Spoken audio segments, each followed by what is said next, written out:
When Bill Clinton, a young, relatively unknown Arkansas governor, launched a long-shot bid for the presidency in 1991, he and his wife, Hillary Rodham, condemned the greed, selfishness, and empty political postures of the glitzy, heartless Reaganite 1980s. Ironically, the Democratic victory in 1992 helped resurrect Ronald Reagan's historical reputation. Bill Clinton's presidency triggered nostalgia for Reagan's. The Democrats' embrace of the booming 1990s made it harder to criticize Reagan Republicans for championing the booming 1980s. Bill Clinton's moral sloppiness fed a yearning for an old-fashioned leader who never took off his suit jacket in the Oval Office.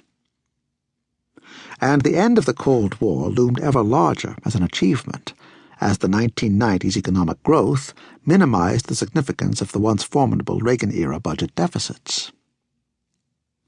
At the same time, Ronald Reagan's classy letter retiring from public life before Alzheimer's disease destroyed his mind, and Nancy Reagan's devotion to her ailing husband, boosted their popular and historical standing.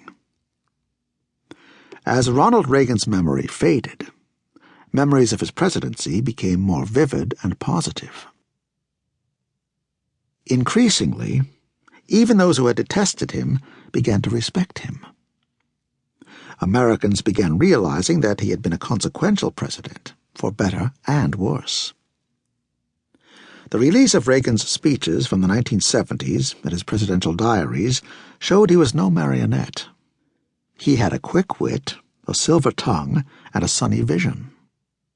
Defining a taxpayer as someone who works for the federal government but doesn't have to take a civil service exam, turned his harsh critique of big government into easy listening.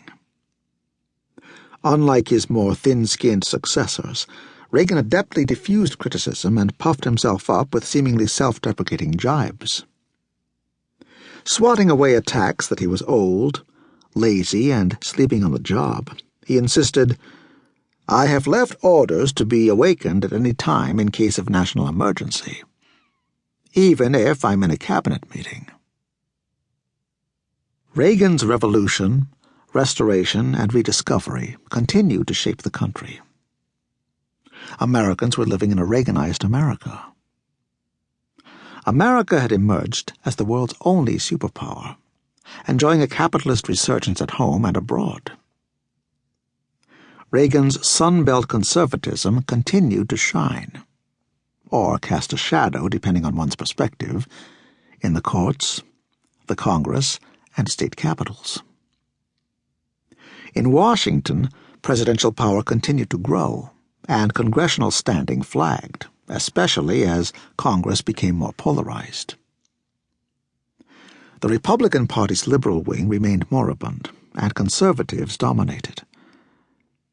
The quest to restore America's values and soul persisted, as did the blurring of popular and political culture.